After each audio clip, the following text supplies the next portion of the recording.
Hello everyone, जय हिंद to all of you. तो हाउस योर प्रिपरेशन।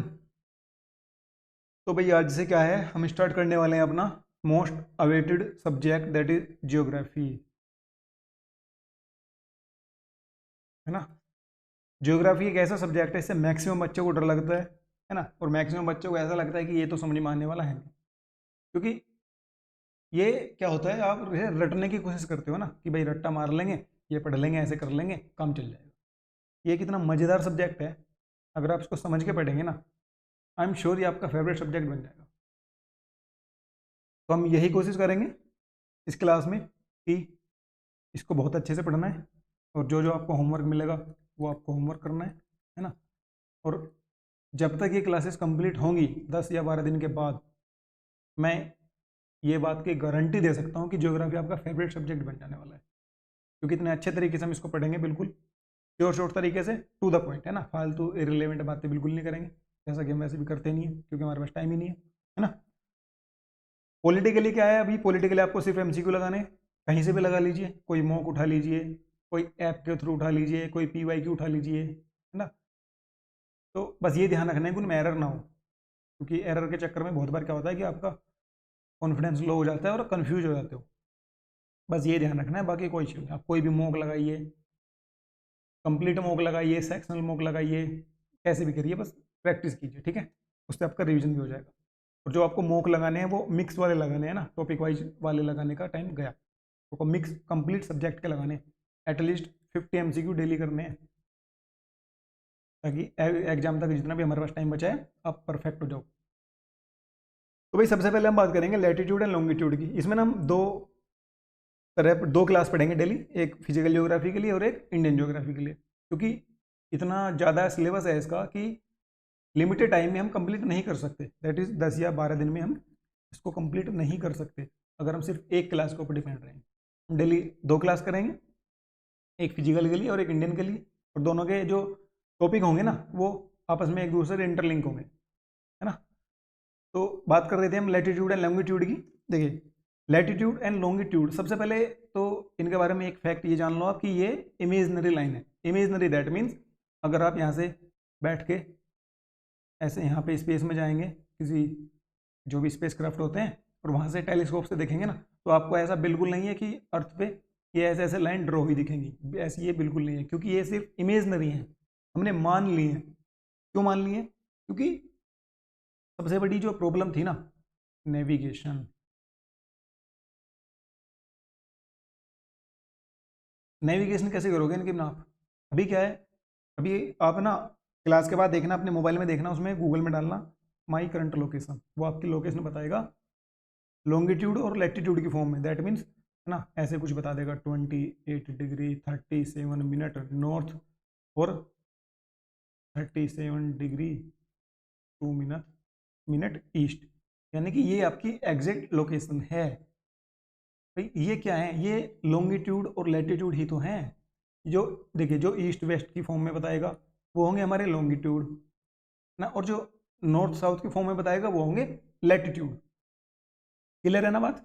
अभी देखिए, नेविगेशन में कैसे हेल्प करते हैं। भाई मान के चलिए कोई यहाँ पे बैठा है ना, अपनी शिप में बैठा है, ठीक है, और वो खो गया। अभी उसको हमने पूछा कि भाई हम आपको रेस्क्यू करने आ रहे हैं, कैसे रेस्क्यू करें? वो क्या बताएगा कि मैं कहाँ हूँ, किसके पास हूँ, कैसे, उसे कैसे पता अपनी लोकेशन का? वो क्या करेगा, अपने लॉन्गिट्यूड और लैटिट्यूड बताएगा, ठीक है। लॉन्गिट्यूड और लैटिट्यूड बता देगा, तो जैसे उसने बोल दिया कि भाई मैं 0 डिग्री पे हूँ, है ना, 0 डिग्री ईस्ट, 0 डिग्री ईस्ट और नॉर्थ ईस्ट पे हूँ 0 डिग्री, तो हम क्या करेंगे, जैसे मान के चलो ये हमारा इक्वेटर है 0 डिग्री, है ना, उसके बाद हमारा ट्रॉपिक ऑफ कैंकर है 23.5 डिग्री नॉर्थ, और उसके बाद नीचे है हमारा ट्रॉपिक ऑफ कैप्रिकॉन 23.5 साउथ। तो उसने बोल दिया कि भाई मैं 0 डिग्री नॉर्थ, यानी कि ऐसे तो है आप कहीं 0 डिग्री पे, है ना, 0 डिग्री पे नॉर्थ नहीं, 0 डिग्री ही होगा, 0 डिग्री पे हूँ मैं, और ऐसे 5 या 6 डिग्री नॉर्थ मान लो, चलो ना, ज़्यादा इजी करने के लिए, समझने के लिए बात को, कि भाई मैं ऐसे 5 डिग्री नॉर्थ, यानी कि हम क्या करेंगे, सबसे पहले इक्वेटर पे जाएंगे, दैट मीन्स समझने के लिए वहीं पे बैठे बैठे एनालाइज करेंगे, उसका जब कैलकुलेशन करेंगे कि भाई 5 डिग्री, यानी कि ठीक है हमने मान लिया 5 डिग्री, आगे बताओ कहाँ हो, नॉर्थ में हो कि सॉरी वेस्ट में हो कि ईस्ट में हो, ये हमारी क्या है प्राइम मेरिडियन मान लिया हमने। उसने बोला कि मैं ईस्ट में हूँ, तो हम समझ गए कि इस वाले हिस्से से हमारा कोई मतलब नहीं है, हमें सिर्फ इधर सर्च करना है। उसने कोऑर्डिनेट बता दिया कि मैं 37 डिग्री ईस्ट पे हूँ, तो बस हम समझ गए कि भाई 37 डिग्री ईस्ट उसका यहाँ पे कहीं लोकेटेड है ना। और हमने ये वाली जो एग्जैक्ट लोकेशन होगी वो अपने कंपास में या कहीं पे भी जहाँ फीड करी, और बस यहाँ से भी कहीं से भी उठ के उसको पहुँच गए लेने। तो क्या हुआ, हमने इसको ईजिली ढूंढ लिया ना। ये सब क्यों पॉसिबल हुआ, ये सब पॉसिबल हुआ लैटिट्यूड और लॉन्गिट्यूड की वजह से, है ना। जितनी आसानी से हमने इसको अभी बचा लिया ना, ये इतनी आसानी से नहीं बचेगा अगर आपको कुछ चीज़ें याद नहीं होंगी। दैट मीन्स कुछ कंडीशंस हैं जो लैटिट्यूड के बारे में आपको याद रखनी है, और कुछ कंडीशंस हैं जो आपको लॉन्गिट्यूड के बारे में याद रखनी है। तो उनमें कौन कौन सी हैं? Latitude are draw at interval of 1 degree. देखिए इनको ना याद करने में बड़ा झंझट होता था, लैटिट्यूड कौन से हैं लॉन्गिट्यूड कौन से हैं। तो लैटिट्यूड देखिए, लैटिट्यूड में कौन सी फॉर्म आती है, लेटने की आ रही है ना, लेटने की फील आ रही है ना लैटिट्यूड।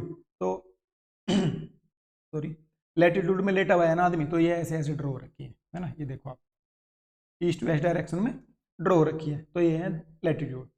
ये 1 डिग्री के इंटरवल पे हमने ली है, यानी कि अगर एक लैटिट्यूड ये है ना और दूसरा लैटिट्यूड ये है, तो इनके बीच में जो डिफरेंस है ना वो 1 डिग्री का है ना। The linear distance of a degree of latitude at the pole is a little longer than at the equator. इनका बोलने का मतलब ये है कि भाई जो लाइनर डिस्टेंस है ना जिसके बारे में हमने बात की है, ये लैटिट्यूड एट द पोल से लिटिल लैटिट्यूड पे थोड़ा यहाँ पे थोड़ा ज़्यादा है कंपेयर टू इक्वेटर। और ऐसा क्यों है? ऐसा इसलिए है क्योंकि हमारी अर्थ जो है ना वो पोल्स पे थोड़ी सी फ्लैटर है, फ्लैटर मीन्स थोड़ी सी ऐसे दबी हुई है। हमने बहुत बार ये टर्म सुनी होगी कि हमारी जो अर्थ है ना उसकी शेप कैसी है, एक नारंगी के जैसी है, नारंगी बोलते हैं ना उसको, ऑरेंज जैसी है ना। हाँ, और उसकी शेप कैसी होती है, वो बिल्कुल स्पेरिकल नहीं होती सॉरी, वो कंप्लीट स्पेरिकल नहीं होती, वो ऐसे थोड़ी सी ऐसे फ्लैटेड होती है ना, ऊपर से दबी हुई होती है, थोड़ी सी नीचे से दबी हुई होती है ना। तो हमारी अर्थ की शेप बिल्कुल ऐसी है, तो इसी वजह से क्या रखा है, ये थोड़ा सा डिफरेंस आ रखा है। और ये क्वेश्चन पूछ लेंगे आपसे एमसीक्यू की फॉर्म में, आप रट के गए हो कि भाई 1 डिग्री का डिस्टेंस होता है, बात खत्म, आपने आगे ये बात पढ़ी नहीं, अब बड़े कॉन्फिडेंस से उसको लगा के आओगे कि नहीं ये तो आप गलत बात बोल रहे हैं, फिर घर आके देखोगे कि अरे ये क्या हो गया, है ना। तो इन चीज़ों से बचने के लिए क्या करना है, जो फैक्ट हैं वो आपको याद रखने हैं। और पता है ये जो स्टार्टिंग वाली क्लास होती है ना, वो अगर आपको अच्छे से समझ में आ गई ना, आगे की चीज़ें वैसी आसान हो जानी है, क्योंकि यही चीज़ें बार बार रिपीट होंगी। ठीक है, the average between 2 latitude is taken at 69 miles. ये ध्यान रखना कि एवरेज लिया गया है, क्योंकि कहीं थोड़ा थोड़ा डिफरेंस आ रहा है ना। अब हर किसी के लिए अलग अलग कहाँ तक याद करेंगे, तो हमने क्या किया, एक एवरेज ले लिया कि भाई इतने आसपास में हम, जैसे मान के चलो हमने 69 माइल्स एवरेज लिया, ये एक्यूरेट नहीं है, चलो ठीक है कोई एक्यूरेट नहीं है, कोई इश्यू नहीं है, लेकिन ये एक्यूरेट के इतने नज़दीक है कि अगर हम इसके अकॉर्डिंग भी कैलकुलेशन करके इस बंदे को बचाने जाते हैं ना, तो हार्डली हमें 1 और 2 किलोमीटर का एरिया ही सर्च करना पड़ता एक्स्ट्रा, जो एक्यूरेट ना होने की वजह से था। क्लियर हो रही है ना बात? लेकिन आज तो डिजिटल टाइम है ना, कंप्यूटर का ज़माना है, तो सब कुछ एक्यूरेट है। ये जब की गई थी ना तब उतना ज़्यादा एक्यूरेसी वाला मामला नहीं था, अभी तो डेसिमल में भी वैल्यू निकाल के आपको एकदम पिन पॉइंट पे पहुंचा देगा ना। तो वो सब चीज़ें भूल जाओ, बस ये याद रखना है कि 69 माइल्स एज एन एवरेज लिया हुआ है। As an average that means equator से लिया है ये। इन दोनों के बीच में जो डिस्टेंस है ना वो 1 डिग्री, देखिए 1 डिग्री इज इक्वल टू आप बोल सकते हैं 69 माइल्स, और अगर इसको किलोमीटर में कन्वर्ट करेंगे तो 111 kilometre is equal to 1 degree latitude. ये याद रखना है बस, लैटिट्यूड है ना। लॉन्गिट्यूड में भी होता है 1 डिग्री, किसके इक्वल होता है वो हम आगे देखेंगे, 4 मिनट के होता है। ये याद हुई 2-3 बात आपको? ये था लैटिट्यूड के बारे में, ये कुछ 2-4 चीज़ें थी जो आपको याद होनी चाहिए। अभी हम बात करते हैं लॉन्गिट्यूड के बारे में। देखो ये रहा इक्वेटर, ये हमने मान लिया 0 डिग्री है ना। प्राइम मेरिडियन देखिए, जैसे 0 डिग्री में ये है, यानी कि अर्थ के बिल्कुल बीचों बीच है। अब आप क्या करो, इमेजिन करो अभी आप कहाँ हो, अभी आप यहाँ पे खड़े हो, है ना, यहाँ पे खड़े होकर इसको देख रहे हो। अभी आप क्या करें, यहाँ पे खड़े नहीं हुए आप, इसी कंडीशन को रहने दो, या तो आप इस साइड आ जाओ, है ना, या अर्थ को ऐसे घुमा लो, यानी कि ये वाली पोजीशन आ गई अर्थ की, है ना। इस पोजीशन से आप इस पोजीशन पे आ गए ना, तो जो वैल्यू इसकी है ना सेम वैल्यू इसकी है प्राइम मेरिडियन की। बस कंडीशन ये है कि ये लैटिट्यूड है, ये लॉन्गिट्यूड है। ये डेट और टाइम वाला मैटर हैंडल करेगा सारा, और ये कौन सा हैंडल करेगा, ये जो हमारे फिनोमिना होते हैं ना वेदर वाले, वो सारे करेगा। क्लियर हुई बात लैटिट्यूड और लॉन्गिट्यूड के बारे में। जो हमारे लॉन्गिट्यूड होते हैं is shown as a series of semi circle that run from pole to poles. देखिए ये पोल से पोल तक रन करते हैं, देखिए मिलेगा ना pole to pole, north pole to south pole.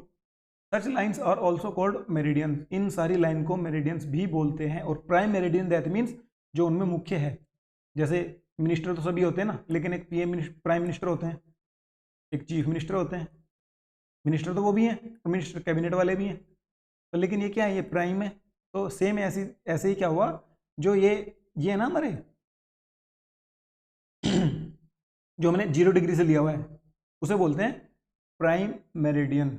Clear हुई बात। मेरिडियन तो सारे हैं, लेकिन जो मेनली है ना वो हमारे प्राइम मेरिडियन हो गए। क्या हुआ कि इन 1884 बाय इंटरनेशनल एग्रीमेंट, 1884 में एक इंटरनेशनल एग्रीमेंट हो। देखिए क्या सीन होता है, जब कोई चीज राउंड शेप में है ना 360 डिग्री का व्यू दे रही है अपना, तो उसमें आप लॉन्गिट्यूड के मैटर में आप किसी को भी मान लो कि भाई चलो ठीक है, हम तो उसको 0 डिग्री ना मान के, प्राइम मेरिडियन ना मान के, अगर हम इसको मानेंगे ना तो ये भी बिल्कुल सही होगा मैथमेटिकली। क्यों सही होगा, क्योंकि 360 डिग्री रोटेशन है ना भाई, इतने इसके इधर है तो उतने ही तो उधर हैं, बस हमसे छुपी तो गए।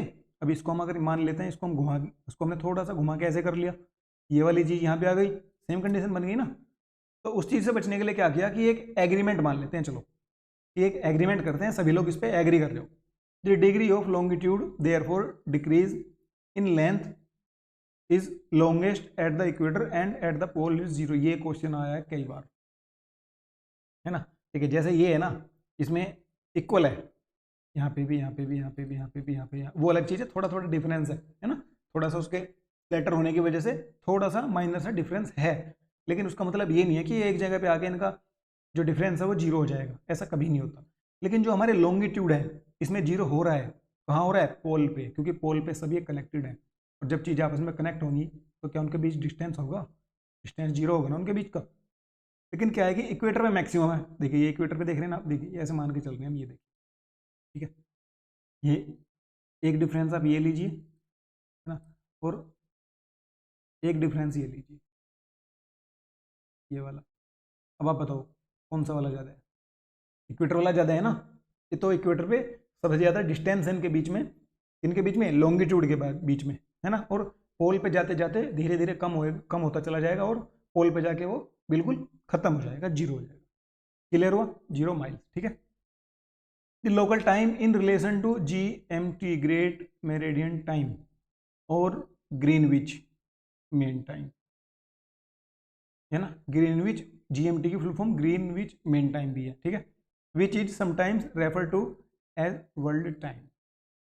दैट मीन्स जो हमने ये GMT माना है ना, GMT यानी कि इसको हम बोल रहे हैं 0 डिग्री, कि भाई ये जो है ना ये बिल्कुल बीचों बीच है, इसके आप इधर जाओगे तो टाइम में डिफरेंस अलग तरीके से आएगा, इधर जाओगे तो टाइम में डिफरेंस अलग तरीके से आएगा, इधर और उधर, दैट मीन्स वेस्टवर्ड और ईस्टवर्ड, ठीक है। लॉन्गिट्यूड के मैटर में हम हमेशा बात करेंगे ईस्टवर्ड और वेस्टवर्ड के बारे में, क्लियर है, और लैटिट्यूड के बारे में हमेशा बात करेंगे नॉर्थवर्ड और साउथवर्ड के बारे में। ये दो बातें आपको क्लियर हुई लॉन्गिट्यूड लैटिट्यूड के बारे में, तो नहीं ज़्यादा हुई होगी दो से, है ना। अब बात करते हैं हम स्टैंडर्ड टाइम जोन की। देखिए इसमें आपको लग रहा होगा ना कि चीज़ें कितनी जल्दी जा रही हैं, लेकिन हम टू द पॉइंट बात करेंगे, और जो भी चीज़ें हैं ना सिर्फ आपको यही अच्छे से कर लेनी है, हो जाएगा। फालतू की बातें करने का ना हमारे पास टाइम है, और ना ही एग्ज़ाम हमें इतनी अलाउ कर रहा, क्योंकि हमारे पास इतना ज़्यादा टाइम नहीं बचा ना। देखिए अभी एक टाइम जोन के बारे में ना एक बहुत इंटरेस्टिंग सी चीज़ है, क्या है कि ये लाइन कभी भी ऐसे नहीं जाती बिल्कुल सीधी, कि भाई चलो ठीक है आपने ये मान लिया, ठीक है आपकी लाइन ये हो गई, आपने ये मान लिया आपकी लाइन ये हो, ऐसा कभी नहीं है। ये आप देख पा रहे हो, ये बैंड, ये लाइन ऐसे आ रही थी, ये ऐसे आ गई, है ना, ये देखो ये ऐसे आ गई, ये ऐसे आ गई, ये ऐसा क्यों है, आपने कभी सोचा है कि ऐसा क्यों है। देखिए इसका ना सबसे बड़ा रीज़न मैं आपको बताऊं, मान के चल रहे हैं कोई देश ले लेते हैं, कोई छोटा सा ना, लिटिल लिटिल सा, चलो ठीक है ये ले लिया हमने, ये वाले, चलो ये ले लिए, ये महाशय ले लिए, ठीक है, आई थिंक ये तो प्राइम मेरिडियन है ना, हाँ ये नहीं, कहाँ पे लें कहाँ पे लें, चलो ठीक है ये ले लिए हमने ना, ये आइलैंड है छोटे छोटे, अभी क्या है, ये ऐसे कर दी इन्होंने, बेंड कर दी, जो टाइम जोन है, ये टाइम वाली लाइन आ रही है ना, इन्होंने इसको बेंड कर दिया। अब मान के चलो ये कोई इतना सा देश है, छोटा सा, यानी कि हमारे दिल्ली जितना या किसी अदर स्टेट जितना, स्टेट नहीं सिटी जितना, इतने भी छोटे छोटे देश हैं वर्ल्ड में ना। क्या हुआ, टाइम जोन आया और ऐसे करके चला गया उसको। अब पता लगा वो बेचारे इतने तो छोटे हैं कि अपने वेस्ट टू ईस्ट वॉकिंग करते हुए 2 घंटे में पहुंच जाएं, और उनके टाइम जोन 2 हैं।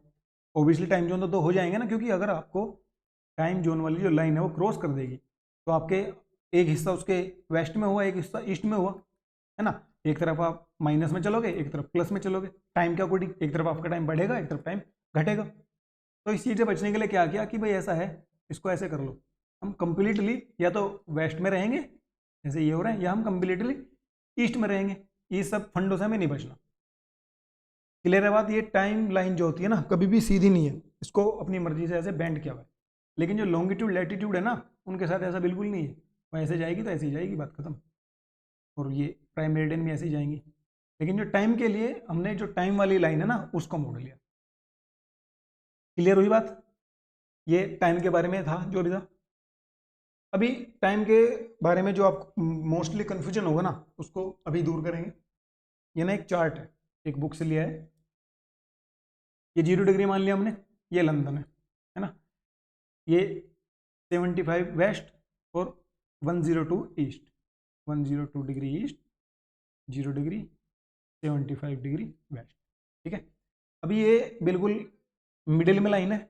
इसके अगर आप इधर जाओगे तो टाइम माइनस होगा, और इधर जाओगे तो टाइम प्लस होगा। अभी हम एक कंडीशन एज्यूम कर रहे हैं कि लंदन पे हमारे जो है, यहाँ पे क्या हो रखा है, यहाँ पे 12 हो रखे हैं दोपहर के, और यहाँ पे नून हो रहे हैं, दैट मीन्स दोपहर के 12 बज रहे हैं। ठीक है। अब यहाँ पे अगर दोपहर के 12 बज रहे हैं, है ना, और 75 डिग्री वेस्ट है, तो क्या यहाँ पे भी 12 बज रहे होंगे?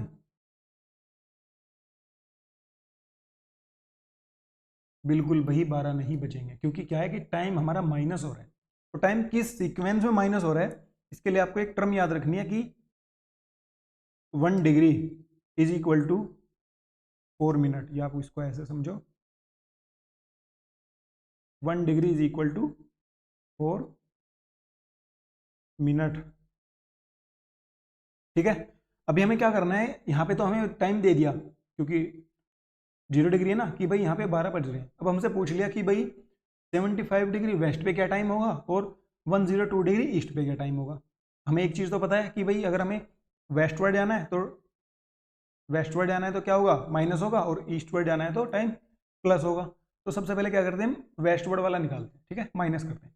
अभी हमें पता है कि 1 degree is equal to 4 minute है, और ये कितनी डिग्री है, 75 डिग्री। तो 75 डिग्री है, इनकी वैल्यू निकालने के लिए हमें 4 से मल्टीप्लाई करना पड़ेगा ना। भाई 1 डिग्री की वैल्यू है, वो हमारे पास 75 डिग्री है, यानी कि 75 टाइम ज़्यादा है, तो उनकी वैल्यू निकालने के लिए इसको मल्टीप्लाई करना पड़ेगा। तो मल्टीप्लाई करेंगे 4 × 5, 300, ऐसे आएगा ना। ठीक। अभी इसमें क्या हुआ, 300 यानी कि 300 मिनट आई है, 300 मिनट। लेकिन जो हमारा टाइम है वो घंटों में चलता है, तो इसको क्या करेंगे, 6 से डिवाइड कर देंगे, 60 से। तो ये क्या होगा, ये 5 आवर्स आएगा। यानी कि अगर यहाँ पे 12 बजेंगे तो 12 से 5 घटाओ, कितने गए,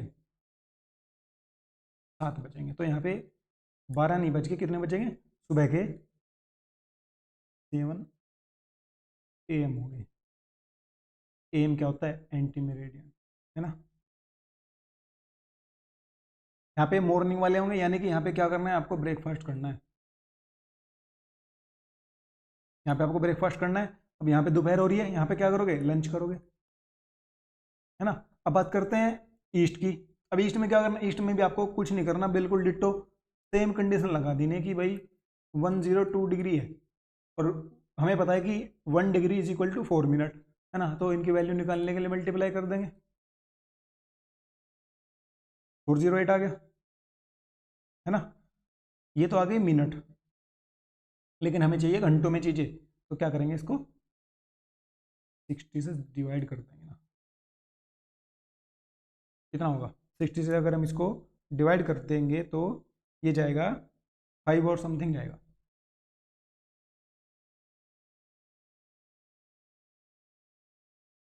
ना, 6 और समथिंग जाएगा 360। ठीक है, अभी घटा लेंगे 2,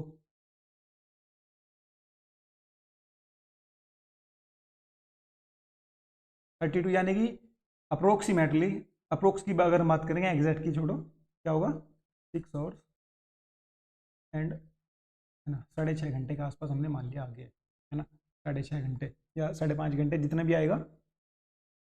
तो यहाँ पे क्या होगा, यहाँ पे होगा डिनर, ये आएगा 5 आवर्स 20 मिनट, है ना। तो अभी देखो यहाँ पे क्या हो रहा है, शाम के 5 बज रहे हैं, 5:20, क्योंकि इससे कितने घंटे आ गए हैं, 5 घंटे आ गए हैं। ये क्लियर हुई बात आपको। वेस्ट में जाने में क्या होगा, ईस्ट पे जाने में क्या होगा, सेम कंडीशन, है ना भाई। देखो सेम कंडीशन लिया हमने एक ही टाइम पे, एक ही टाइम पे नहीं मतलब एक ही कंडीशन पे हमने चीज़ों का एज्यूम किया है। यहाँ पे क्या हो रहा है, यहाँ पे ब्रेकफास्ट हो रहा है, यहाँ पे लंच हो रहा है ना, और यहाँ पे क्या हो रहा है, यहाँ पे डिनर हो रहा है, यानी कि पूरे एक दिन का अंतर आ गया। क्लियर हुई बात। ये था हमारा बेसिकली टाइम का फंडा, जो भी हम टाइम से रिलेटेड जितनी भी चीज़ें होती है ना, कैसे होता है क्या होता है, इसके लिए इस पर ना डायरेक्ट क्वेश्चन आते हैं। उसके लिए आपको सिर्फ 2 चीज़ें याद होनी चाहिए, एक तो 1 degree is equal to 4 minute, है ना, और माइनस होगा जब हम वेस्ट की तरफ जाएंगे, ठीक है, और प्लस होगा जब हम ईस्ट की तरफ जाएंगे। ठीक है, अभी फॉर एन एग्जांपल हम एक क्वेश्चन और लेते हैं। आपसे किसी ने पूछ लिया कि भाई जब, है ना, ऐसे करके भी पूछ सकते हैं कि जब प्राइम मेरिडियन या लंदन में दोपहर के 12 o'clock हो रहे हैं, है ना, उसी समय पे सेम टाइम पे 37 डिग्री 60 मिनट ईस्ट पे क्या टाइम होगा, ये करके दिखाना है आपको, सोल्व करना है खुद से, है ना। इसका मेथड मैं बताता हूँ आपको। देखो 37 60, तो थोड़ा सा दिमाग लगाओ, यहीं पे एक चीज़ सोल्व हो जाएगी, मिनट वाला किस्सा खत्म हो जाएगा, यानी कि 38 डिग्री पूछा है सीधा सीधा, है ना, 60 मिनट में तो 1 डिग्री हो जाएगा ना। क्लियर है बात। अब 38 को क्या करना है, 4 से मल्टीप्लाई कर दो, और 4 से मल्टीप्लाई करने के बाद क्या आएंगी, मिनट निकल के आएंगी, और फिर उन मिनट को 60 से डिवाइड कर दो, तो हमारे पास घंटे निकल के आ जाएंगे। जैसे मान के चलो हमारे पास जितने भी घंटे निकल गए XYZ, 2 4 5 6 घंटे जितने भी निकल के आएंगे, उनको इसमें ऐड कर दो, क्योंकि इसने ईस्ट पे पूछा है तो ऐड होंगे। सेम चीज़ अगर वो वेस्ट पे पूछेंगे ना तो माइनस होंगे। क्लियर हुई बात। ये सारा था टाइम का फंडा। आई डोंट थिंक कि इसके बाद आपको टाइम वाले क्वेश्चन सोल्व करने में कभी भी दिक्कत होगी।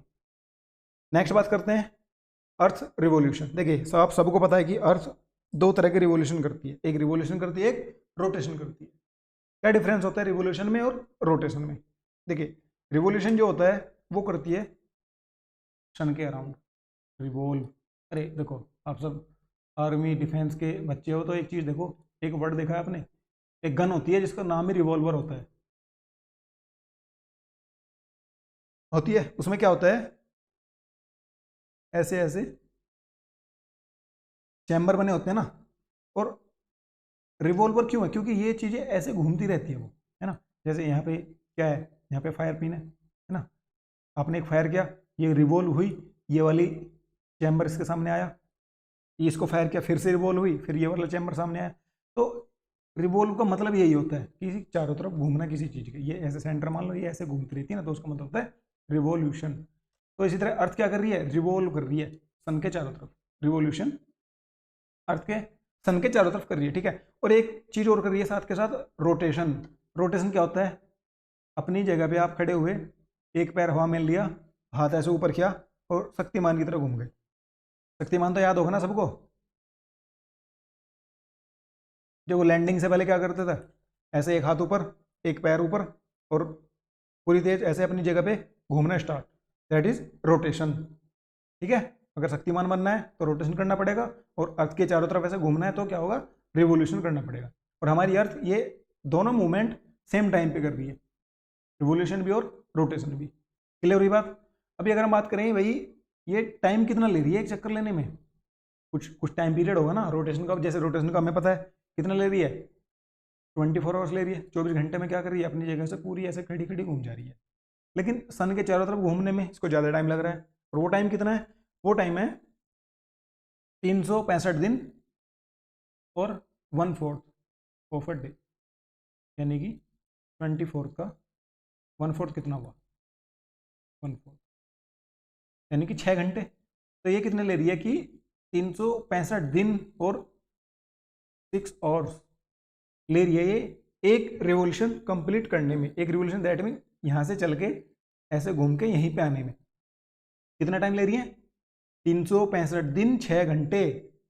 अब दिक्कत एक आई कि यार ये 6 घंटे जो है हमारे, इनको कहाँ पे ऐड करें? 365 दिन तो चलो ठीक है, मान लिया हमने कि चलो ठीक है 365 दिन हो गए, अब 365 दिन चलेंगे, यानी कि 365 हो गया, 366 है। अब ये 5-6 घंटे जो बचे इनका क्या करेंगे?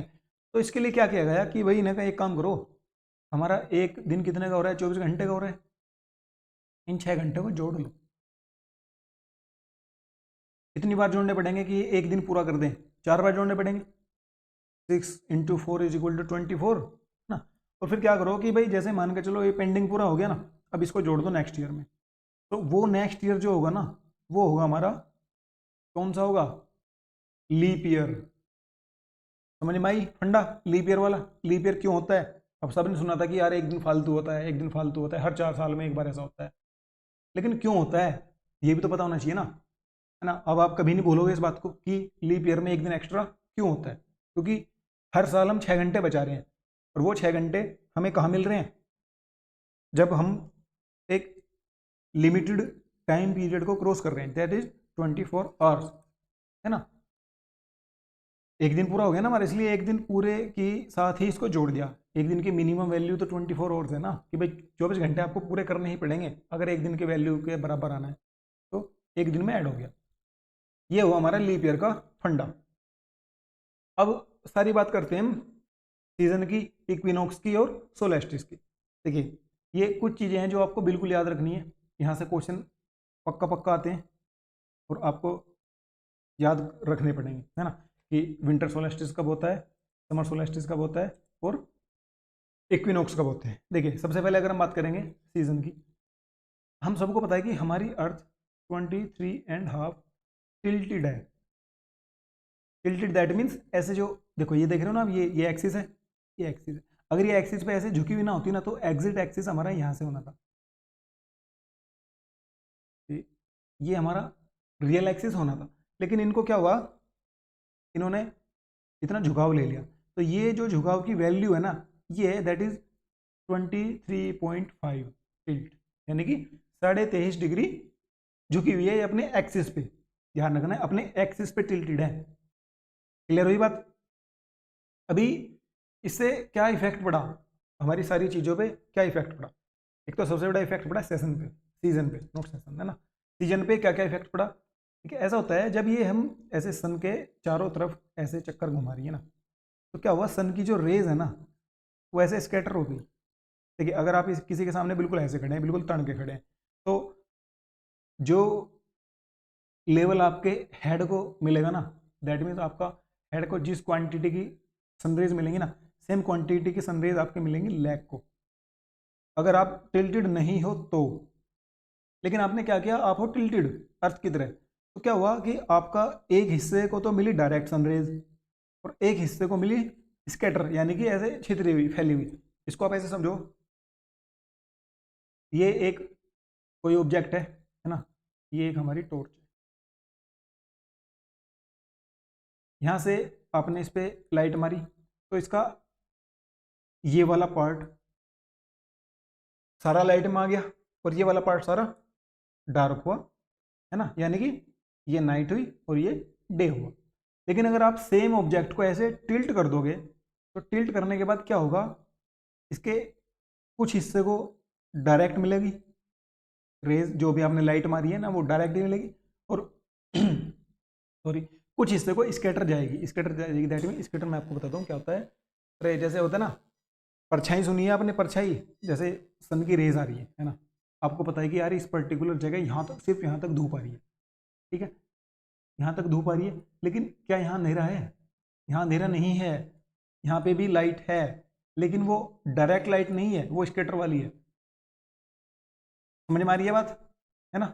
डायरेक्ट लाइट नहीं है लेकिन वो स्कैटर वाली है। जैसे मान के चलो आप छाता ले रहे हो, आप उसकी डायरेक्ट उससे सनरेज से बच गए, है ना, लेकिन आप किसी वेरांडे में खड़े हो, है ना, या किसी टीन शेड के नीचे खड़े हो, और आपको पता है कि आपके इस लाइन तक ऐसे डायरेक्ट सनरेज आ रही है, यहाँ बाहर सारे में धूप है, लेकिन यहाँ पे आप खड़े हो, वहाँ पे छाँव है, तो क्या वहाँ पे डार्क है? नहीं, वहाँ पे डार्क नहीं है, लेकिन वहाँ पे डायरेक्ट सनरेज भी नहीं है। तो वो जो डायरेक्ट सनरेज और नाइट के बीच की जो चीज़ है ना, वो है स्कैटर सनरेज, जो ऐसे छितराव के तौर पे आ रही है, यानी कि ऐसे फैल के आ रही है, ठीक है। उनकी क्या हो रही है, उनकी क्वांटिटी कम हो जा रही है, क्वालिटी भी कम हो जा रही है ना, क्योंकि वो उतनी ज़्यादा हीट आपको नहीं दे पा रही जितनी डायरेक्ट सनरेज दे पा रही। ये आपको फंडा क्लियर हुआ स्कैटर होने का। और 23.5 टिल्टेड होने से क्या इफेक्ट पड़ा, है ना?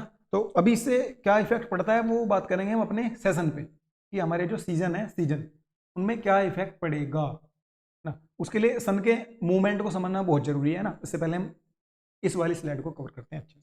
देखिए इसमें क्या होता है, ये मान के चल रहे हैं हम सन का मूवमेंट, ये सन हमारे ऐसे आए,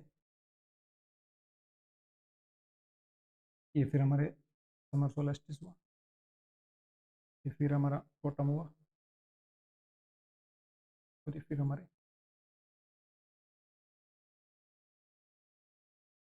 ठीक है, ये हमारी अर्थ है ना। हमने अर्थ को मान लिया, इसको समझने के लिए एक सिंप्लीफाइड डायग्राम बना लिया, ठीक है। ये हमारी 3 कंडीशन है, equator that means 0 degree, tropic of capricorn that means 23.5 south, है ना, और ये 23.5 नॉर्थ।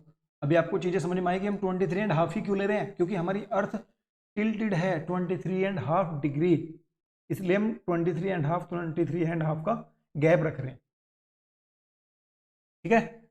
अभी जो हमारे सन है वे, उन्होंने ट्रॉपिक ऑफ कैंकर से मूव करना स्टार्ट किया, धीरे धीरे धीरे धीरे, वो आए हमारे इक्वेटर पे, है ना।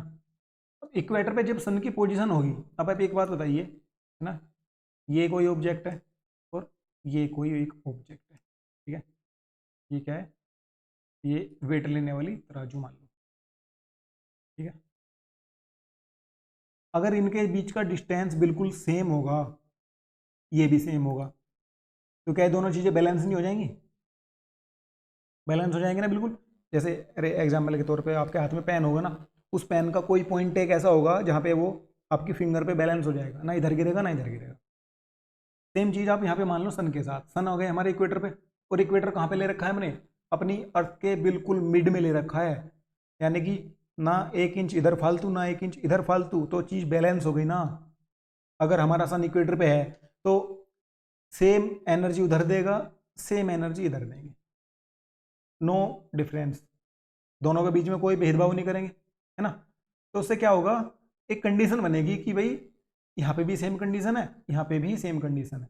अगर यहाँ पे 12 आवर्स का डे हो रहा है ना, तो यहाँ पे भी 12 आवर्स का डे होगा, सेम ही होंगी सारी चीज़ें, बिल्कुल सेम, क्योंकि चीज़ें बैलेंस हैं, है ना। देखो इसको याद रखने का आपको एक फंडा बताता हूँ, आपको याद रखना है ट्रिपल ई। ट्रिपल ई, 1 ई से क्या है हमारा इक्विनॉक्स, सेकेंड ई से क्या है हमारा इक्वेटर, थर्ड ई से क्या है हमारा इक्वल। अब इसको आपको ऐसे याद रखना है, जब सन की पोजीशन इक्वेटर पर होगी तो इक्वल होगा सब कुछ, और उस कंडीशन को हम इक्विनॉक्स बोलेंगे। क्लियर हो ना, 3 वाला फंडा, जब सन की पोजीशन इक्वेटर पर होगी उस कंडीशन को हम इक्विनॉक्स बोलेंगे, और सब चीजें इक्वल होगी, सेम एनर्जी इधर देंगे सेम एनर्जी इधर देंगे। फिर क्या करेंगे, वो धीरे धीरे धीरे धीरे मूवमेंट चेंज होगा, यहाँ से आ जाएंगे, फिर एक कंडीशन ऐसी आएगी कि वो 23.5 साउथ पे शिफ्ट हो जाएंगे। शिफ्ट इन द सेंस, ये देखो इक्विनॉक्स की वाली बात कर रहे हैं हम, ये वाली, ये और ये दोनों को इक्वल मिल रही है, भाई बिल्कुल इक्वल मिल रही है ना दोनों को। लेकिन एक कंडीशन ऐसी है कि अर्थ का ये वाला पोर्शन जो है ये सारी लाइट ऑब्जर्व कर रहा है, और एक कंडीशन ये है कि ये वाला पार्ट सारी लाइट ऑब्जर्व कर रहा है ना। और जो हमारे पोल हैं, ये देखो आप, ये पोल है, दैट इज नॉर्थ पोल और साउथ पोल, सेम यहाँ पे है नॉर्थ पोल और साउथ पोल। एक कंडीशन ऐसी भी आ रही है कि भाई मिलने तो ऐसी चाहिए थी बिल्कुल मिड से, लेकिन टिल्टेड होने की वजह से क्या हुआ, जो हमारा पोल वाला सिस्टम है ना, उनको ऐसा हुआ बेचारों को 6 महीने तक उनको पूरी धूप मिलेगी, और जब एक को धूप मिलेगी ना तो दूसरे को छांव मिलेगी, यानी कि एक को लाइट मिलेगी एक को डार्क मिलेगा। क्लियर हुई बात। अब बात करते हैं इसके, यहाँ पे हमारे सन यहाँ पे थे, अभी मूवमेंट करते हुए यहाँ पे फिर से यहाँ पे आएंगे तो क्या होगा, इक्विनॉक्स होगा। और ये इनकी डेट याद रखनी है आपको। स्प्रिंग इक्विनॉक्स होता है 21 मार्च, बसंत ऋतु। आपने देखा होगा ना, ये नोटिस किया होगा ना आपने, इन दिनों बस सिर्फ सोने को जी करता है, बड़ा मजा आता है, क्योंकि ना तो ज़्यादा गर्मी होगी ना ज़्यादा ठंड होगी। ऐसा क्यों है, क्योंकि बैलेंस है चीज़ें, है ना, चीज़ें होती हैं बैलेंस। ये जो हमारे कहाँ से आते हैं घूम के, ये इसको ना ऐसे लिंक कर लो, यहाँ से चल के ये विंटर सोलेस्टिस से जाके ना ये ऐसे करके यहाँ पे आ रहे हैं। तो इस दिन क्या होता है, हम रिसेंटली सर्दियों से निकल के आ रहे होते हैं और गर्मियों में प्रवेश कर रहे होते हैं। लेकिन जो बीच का टाइम होता है ना, कुछ 3 महीने का, जो 3-4 महीने का टाइम होता है ना बीच में, उसमें ऐसा होता है ना तो आपको बहुत ज़्यादा गर्मी लगेगी ना ज़्यादा सर्दी लगेगी, बिल्कुल आप मज़े में इंजॉय करो। सेम कंडीशन आएगी ऑटम इक्विनॉक्स पे। ये सितंबर में होता है, 23 सितंबर। इस दिन क्या होता है, इस दिन क्या होता है, हम गर्मी से निकल के सर्दी की ओर जा रहे होते हैं। देखो ये यहाँ से यहाँ जा रहे हैं ना, सर्दी में जा रहे हैं ना, विंटर सोलेस्टिस में जा रहे हैं ना 22 दिसंबर। और विंटर से फिर कहाँ जा रहे हैं, विंटर से स्प्रिंग में जा रहे हैं, स्प्रिंग से फिर कहाँ जा रहे हैं, समर में जा रहे हैं, है ना। इसके बारे में एक और मज़ेदार चीज़ ये है कि जो हमारा विंटर सोलेस्टिस होता है ना, इस दिन हम क्या होते हैं, फारदेस्ट होते हैं सन से। हम बात करें नॉर्थ पोल की, हम नॉर्थ में ना, तो नॉर्थ पोल सबसे दूर होता है इस दिन विंटर में, सॉरी नज़दीक होता है, दूर नहीं नज़दीक होता है, नियर। ये ना सबसे नियर होता है। आप सोचोगे यार नियर होने के बावजूद हमें सर्दी क्यों लग रही है, क्योंकि उसका रीज़न क्या है, स्कैटर होना। कौन सा वाला है ये ना, दिसंबर। देखो हम कहाँ पे हैं, नॉर्थ पोल वाला, देखो मैक्सिमम नॉर्थ पोल, ये नॉर्थ पोल वाला हिस्सा कहाँ जा रहा है, डार्कनेस में जा रहा है ना। तो हमें क्या मिलेगा, हमें मिलेगा, ये सारा खेल किस चीज़ का है, सारा खेल है स्कैटर होने का, ठीक है। ये चीज़ें क्लियर हुई आपको, सन का मूवमेंट कैसे कैसे होता है। देखो यहाँ पे याद रखना आपको ना, ये डेट याद रखनी है, मार्च 21 मार्च इक्विनॉक्स। कौन सा वाला इक्विनॉक्स होगा, वर्नल इक्विनॉक्स या स्प्रिंग इक्विनॉक्स बोलते हैं इसको। फिर जून 22 या 20 से 22 के आसपास, यहाँ पे देखो यहाँ पे सही है ना। समर सोलेस्टिस होगा 21, क्लियर है। स्प्रिंग इक्विनॉक्स होगा 21 मार्च। इक्विनॉक्स आपको याद रखने हैं जब इक्वेटर पे होगा, ऑटम इक्विनॉक्स और spring equinox 21 March and 23 September. Winter में 22 दिसंबर और 21 जून। ये जो है हमारा सारा इक्विनॉक्स, सन का मूवमेंट, ये सब चीज़ें थी, है ना। अब इससे क्या इफेक्ट पड़ता है, हमारे रोटेशन से क्या इफेक्ट पड़ता है, एक तो हमारे सेशन में फर्क पड़ता है ना, क्योंकि सर्दी गर्मी लंबी चीज़ें जितनी भी होती है ना उसमें होती है। अभी अगर हम बात करेंगे विंटर सोलेस्टिस की, तो देखिए जो है हमारा विंटर सोलेस्टिस कहाँ पे है, ये साउदर्न हेमिस्फीयर में होगा समर, दिसंबर में विंटर सोलेस्टिस यहीं पे है ना। ये होगा हमारा दिसंबर में 22 विंटर सोलेस्टिस नॉर्दर्न हेमिस्फीयर। देखिए क्या है कि नॉर्दर्न हेमिस्फीयर में विंटर सोलेस्टिस क्यों है, क्योंकि हम कंप्लीटली डार्कनेस में हैं। हम बात कर रहे हैं, दैट मीन्स हम इंडिया की बात कर रहे हैं, हम नॉर्दर्न में है ना, तो हमें हमें क्या फील होगा, हमें होगा विंटर सोलेस्टिस फील। लेकिन जो साउथ वाले हैं उन्हें क्या होगा, समर सोलेस्टिस फील। आपने नोटिस किया होगा जब अगर न्यूज़पेपर पढ़ते होंगे, तो जब हमारे यहाँ क्या होता है, सर्दियाँ पड़ती हैं ना भयंकर कड़ाके की, तो ऑस्ट्रेलिया में क्या चलता है, लू चलती हैं।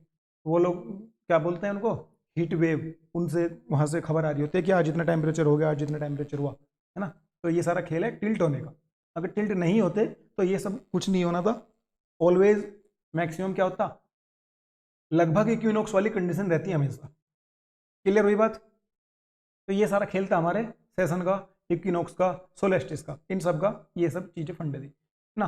आपको याद रखना है, देखो अगर हम बात करेंगे विंटर सोलेस्टिस में, इसमें क्या होगा, पोल में नाइट होगी 6 मंथ, 6 महीने का यहाँ पे नाइट होगी। Arctic Arctic Arctic Arctic sorry Arctic circle पे क्या होगा, 24 डार्कनेस रहेगी, है ना। ट्रॉपिक ऑफ कैंकर पे 30.5 आवर्स की डार्कनेस होगी, धीरे धीरे बढ़ती चल जाएगी, है ना, क्योंकि यहाँ से बढ़ते जाएंगे तभी तो यहाँ पे 6 मंथ तक डे जाएगा। सेम चीज इसके साथ अप्लाई होगी, लेकिन यहाँ पे इसके बिल्कुल अपोजिट होगा, ये याद रखना है। समर सोलास्टिस विंटर सोलास्टिस के बिल्कुल अपोजिट होगा, और जो इक्विनॉक्स होंगे वो बिल्कुल सेम होंगे एक दूसरे के। बस ये दो चीज़ें आपको याद रखनी है और इनकी डेट याद रखनी है। फंडा आपको समझ में आया, कहाँ पे कैसे क्यों होता है ना। ये हमने एक सिंप्लीफाई डायग्राम से इसको समझने की कोशिश की, सन के मूवमेंट को। ये रेड लाइन से जो भी लिखा हुआ है ये सब सन के मूवमेंट के बारे में हमने बात की, ठीक है। अभी हम बात कर लेते हैं थोड़ी इनके PYQ क्वेश्चंस के बारे में, जो थोड़े बहुत जिसे आपको पता लग जाए कि किस तरह के PYQ क्वेश्चंस आ सकते हैं। Question number first, which one of the following has geographical position of 0 degree latitude and 0 degree longitude. देखिए इस बात का क्या मतलब है कि भाई 0 लैटिट्यूड दैट मीन्स ये बंदा कहीं इक्वेटर पे तो है ना, और 0 डिग्री लॉन्गिट्यूड यानी कि प्राइम मेरिडियन पे भी है, ये भी 0 डिग्री है, ये भी 0 डिग्री है, तो दैट मीन्स जहाँ पे ये क्रॉस करेंगे ना, यहाँ पे कहीं ये बंदा है। अब ये कहाँ पे है पोजीशन, ये पोजीशन है हमारी घाना में, एक वेस्टर्न अफ्रीकन कंट्री है, वहाँ पे 0 डिग्री दोनों आपस में एक दूसरे को इंटरसेक्ट करते हैं। क्लियर हुई बात। Which one of the following is correct, the mean distance from the sun to earth is called. अच्छा, मीन डिस्टेंस जो सन से अर्थ का है उसे क्या बोलते हैं, light year, parallactic second, astronomical unit, angstrom. क्या बोलते हैं इसको, को बोलते हैं एस्ट्रोनॉमिकल यूनिट, है ना।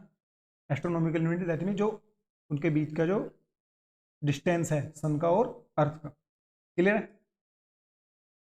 थर्ड क्वेश्चन देखो, ये इस तरह के क्वेश्चन आते हैं, इनको देख के लगता है डर, यार ये क्या पूछ लिया, ये अब हमें कैसे पता होगा कि ये कौन सी कंट्री या कौन सी स्टेट की ये लॉन्गिट्यूड या लैटिट्यूड पोजीशन है। इसे हमसे पूछें कि 28 degree 28.38 degree north and 77.12 degree east, यानी कि अगर हम ऐसे बात करें, ये 0 डिग्री, ये भी 0 डिग्री, है ना, ये साउथ, ये नॉर्थ, ये वेस्ट, ये ईस्ट। क्लियर है। ये पूछ रहे हैं कि 28.30 डिग्री नॉर्थ, यानी कि नॉर्थ में कहीं पे बात कर रहे हैं, ईस्ट में बात कर रहे हैं, यानी कि यहाँ पे कहीं लाई कर रहे हैं, है ना। और the respective latitude and longitude of which one of the following place, Jaipur, Delhi, Lucknow, Allahabad. देखिए हमारे सारे इंडिया के ही लिए गए हैं, है ना। अब इसमें बिल्कुल ऐसे तो कैसे ही पता लगेगा आपको, है ना, लेकिन ये जो इन्होंने क्या बोले, ये कोऑर्डिनेट्स जो दे रखे हैं ना, ये दिल्ली के हैं। अगर आप अपने फ़ोन में डालोगे ना Delhi longitude and latitude position, तो यही आएंगे। क्लियर है बात। The time at Cairo is 2 hours ahead of Greenwich, hence it is located at. देखिए ये क्वेश्चन, ये हमने अभी टाइम के रिलेटेड काफ़ी सारी बातें की ना, उस पर क्वेश्चन आ गया कि भाई कोई एक जगह है कारियो, वो 2 घंटे आगे है प्राइम मेरिडियन, यानी कि ये 0 डिग्री है ना, तो ये इससे 2 घंटे आगे है, यानी कि इसके यहाँ तक जाने में 2 घंटे का टाइम लग रहा है। 2 घंटे का टाइम लग रहा है, दैट मीन्स 120 मिनट। और हमें पता है कि यार 1 degree is equal to 4 minute, तो हमें डिग्री में पूछ रहा है ये, तो 4 से क्या कर देंगे, इसको डिवाइड कर देंगे, तो 30 डिग्री ईस्ट, इसने खुद ही बोला है ना अहेड, तो ईस्ट में होगा ना पक्का, ईस्ट ईस्ट, है ना, वेस्ट में तो होगा ही नहीं, तो 30 डिग्री ईस्ट लॉन्गिट्यूड। ये इसका बिल्कुल सिंपल सा इजी सा आंसर था, अगर आपको सिर्फ एक बात पता थी। नेक्स्ट बात करते हैं, the earth is an oblate spheroid, oblate spheroid and not a perfect sphere. बिल्कुल सही बात, ये आप ध्यान रखना है कि कभी भी परफेक्ट स्फेयर नहीं है अर्थ। कुछ इस तरीके से, इस तरह से यहाँ से दबी हुई है और ये थोड़ी सी ऐसे लिखड़ी हुई है ना, कभी भी ऐसे परफेक्ट स्क्वायर नहीं है, बन भी नहीं पाएगा मुझसे, है ना। तो इसके बारे में बात करना चाह रहे हैं कि ये क्यों है ऐसा। The earth has a rotational motion, सही बात है बिल्कुल, and the rotational speed increase as once goes from the poles toward the equator, बिल्कुल सही बात है। The equator experience greater gravitational pull from the sun, sun से ऐसा कोई ग्रेविटेशनल पुल फोर्स नहीं करते, ये अपने रोटेशन की वजह से जो इफेक्ट आता है ना, उसकी वजह से ही सारा इफेक्ट आता है ना। अगर इसमें देखो क्या सीन है, अगर अर्थ हमारी एक परफेक्ट स्क्वायर होती ना, तो ऑब्जेक्ट की जो वैल्यू यहाँ पे होती है ना, सेम वैल्यू वहाँ पे होती है, दैट मीन वेट के रिगार्डिंग हम बात कर रहे हैं। लेकिन इसमें क्या होता है कि इक्वेटर पे the equator experience greater gravitational pull from the equator पे क्या होता है ना, ये अर्थ है हमारी, ये इक्वेटर पे किसी ऑब्जेक्ट की वैल्यू अगर इक्वेटर पे क्या होगी, थोड़ी सी कम होगी कंपेयर टू पोल, उसकी यहाँ पे पोल पे थोड़ी वैल्यू ज़्यादा होगी। क्लियर है ये बात? यहाँ पे अगर कोई 10 किलो है ना, तो यहाँ पे पक्का पक्का 10 किलो माइनस ही होगा, भले ही वो 1 या 2 ग्राम ही क्यों ना हो, लेकिन माइनस ही होगा 10 किलोग्राम। क्लियर है बात? ये गलत हुआ। The intensity of sunlight receive at the equator is greater than that at pole. नहीं, ये बात अपने आप में ठीक है, अपने आप में बात ठीक है, लेकिन इस क्वेश्चन के लिए बिल्कुल ठीक नहीं है, तो ये भी गलत हुआ। तो ओनली वन, सिर्फ एक ही बात सही। The earth revolves around the sun is an elliptical path, बिल्कुल सही बात है। And the sun is located at one focus of the ellipse, ठीक है। Imagine a situation in which the earth goes around the sun on a circular path, ठीक है। Which one among the following would result in under the situation. ये ठीक हो, देखिए कितना मजेदार क्वेश्चन है। ये हमसे पूछना चाह रहे हैं कि भाई ये जो ऐसे इलेप्टिकल फॉर्म में जो अर्थ वो कर रही है ना, अगर वो सिर्फ ऐसे बिल्कुल गोल गोल बिल्कुल स्पेरिकल पथ में करने लगा तो क्या होगा, it would not make any difference, बिल्कुल गलत। Difference between season and season will be reduce, क्या ऐसा हो सकता है?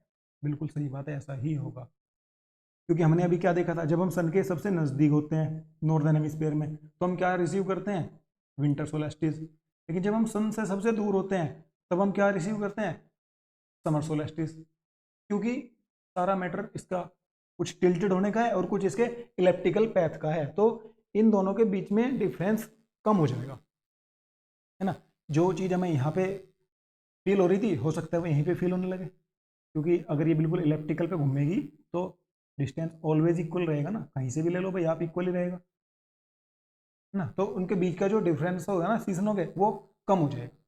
तो option number B is correct. कौन सा करेक्ट पूछे ना, हाँ ठीक है, सिचुएशन पूछे तो option number B is the correct answer. Next बात करते हैं, the distance between two consecutive longitude 91 degree east and 92 degree east at the pole is, बिल्कुल सही बात। अब से इन्होंने हमसे पूछ लिया भाई लॉन्गिट्यूड, ये ऐसे ऐसे जो लाइन है इनके बीच का कितना डिफरेंस है पोल पे, और आपको पता होना चाहिए कि पोल पे मैक्सिमम होता है, सॉरी सॉरी सॉरी सॉरी, पोल पे नहीं, इक्वेटर पे।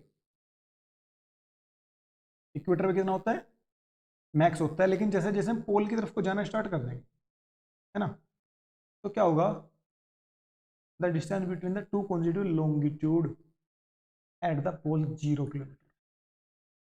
मैं पोल पे जाके तो वो मिल ही जाएंगी ना, तो उनके बीच का डिफरेंस कितना होगा, 0 किलोमीटर। क्लियर है बात? और ये मैक्स होता है, लेकिन ये लॉन्गिट्यूड, ये याद रखना है आपको, 111 में क्या होता है, जो लैटिट्यूड होते हैं ना, ये ऐसे ऐसे ऐसे लैटिट्यूड होता है, इनके बीच का जो डिफरेंस होता है ना वो होता है 69 माइल्स। और अगर हम इसको किलोमीटर में निकालेंगे तो अप्रोक्सीमेट 111 किलोमीटर आता है, अप्रोक्स आता है, एग्जैक्ट नहीं आता, अप्रोक्स आता है, क्योंकि ये 69 माइल कंप्लीट नहीं होके 1.75 भी होता है ना, तो हम अपनी कैलकुलेशन को ईजी बनाने के लिए इसको 69 ही कंसिडर कर लेते हैं। तो option number A, the imaginary line on the earth surface that closely follows the 180 degree meridian is, वो कौन सी है जो 180 डिग्री मेरिडियन को क्लोजली फॉलो करती है, that is international date line. International date line उसको क्लोजली फॉलो करती है ना, बिल्कुल ऐसे ही वर्क करती है same. If news is broadcast from London at 10:30 PM, देखो ये मजेदार क्वेश्चन है ना, ये इस तरह के 2 4 5 10 क्वेश्चन ढूंढ के कर लेना, फिर आपको टाइम वाला इश्यू है ना वो बिल्कुल खत्म हो जाएगा। ये मान लिया हमने ये 0 डिग्री है भाई, 0 डिग्री पे कुछ काम हुआ कब, 10:30 AM। At what time it will be heard at बागाड़ा एट, अच्छा ईस्ट की बात कर रहा है ना, ऑब्वियसली बात है कि टाइम प्लस होगा ना, क्योंकि ईस्ट में जा रहे हैं, इस तरफ जा रहे हैं ना, टाइम प्लस ही होगा। तो ये हमसे पूछ रहे हैं 10:30 बजे, है ना। लेकिन अब एक बात बताओ, ये क्या कर रहे हैं 1:30 PM और 12 नून, सही बात है, लेकिन क्या टाइम माइनस थोड़ी होगा, हम उससे पहले तो जा नहीं सकते, तो AM वाले तो आप ऐसे ही काट दो, ठीक है। अभी क्या बचा, 45 डिग्री है, हमें पता है कि 45 डिग्री है, हमें पता है 1 degree is equal to 4 minute, है ना। तो यानी कि 4 टाइम होगी, तो मल्टीप्लाई कर लेंगे, कितना होगा 180, 180 डिग्री। और 180 को अगर हम क्या करेंगे 60 से डिवाइड करेंगे तो 3 आएगा, यानी कि 3 और प्लस 3 घंटे बाद सुनाई देगा वहाँ पे सेम चीज़। यानी कि अगर यहाँ पे कोई चीज़ 10:30 बजे हो रही है ना लंदन पे, तो वो बाटा पे कितने 3 घंटे बाद 10:30 से 11:30 12:30 1:30, यानी कि 1:30 पे सुनाई देगी 12। क्लियर हुई बात, ये याद रखना है बस, ये 4 डिग्री वाला सिस्टम, फिर कोई दिक्कत नहीं। लास्ट क्वेश्चन है, why do we have a leap year every 4 year, ये आ गया ना, क्यों है बताओ आप, क्यों है। The earth get shifted out of orbit every 4 year, कहाँ शिफ्ट करते हैं उसको। The revolution slow down a little once every 4 year, नहीं। The length of a year is not an integer number of day, it is a convention, नहीं कोई convention नहीं है। देखिए इंटीजर नंबर कौन से होते हैं 1 2 3 4, लेकिन आपको पता है कि एक साल की नंबर इंटीजर नहीं है, वो कितने हैं 365 1 एंड 4, है ना। तो ये इंटीजर नहीं है, ये डेसिमल वाला है, जो इसको अगर से डिवाइड करेंगे मल्टीप्लाई करके इसकी अगर वैल्यू निकालेंगे तो ये कितने आ रही है 6 घंटे प्लस आ रही है, तो ये इंटीजर नहीं है ना। तो ये option number C is the correct answer. So that's is for today, ये हमारी फर्स्ट क्लास थी। आई होप आपको चीज़ें बिल्कुल अच्छे से क्लियर हो गई होंगी, कहीं भी कोई मिस्टेक नहीं होगी, है ना। अच्छे से आपको रिवाइज करना है, चीज़ों को समझना है। एंड आई एम श्योर कि इससे आपको इस क्लास से आपको क्वेश्चन पक्का पक्का मिलेंगे, है ना। ये हमारी फिजिकल ज्योग्राफी थी, सेम क्लास आपको इंडियन ज्योग्राफी की भी मिलेगी आज ही के दिन, है ना। तो जैसे एक क्लास हम मॉर्निंग में 8 AM कर लेंगे और दूसरी 10 AM कर लेंगे, क्योंकि अगर शाम में ही करेंगे तो फिर आप उसको पढ़ के उसके MCQ और रिवीजन वगैरह कब करोगे, है ना। तो इसलिए दोनों क्लासेस हम मॉर्निंग में ही शिफ्ट कर लेंगे। तो चलिए फिर मिलते हैं नेक्स्ट क्लास में, तब तक के लिए पढ़ते रहिए, अपना ध्यान रखिए। जय हिंद।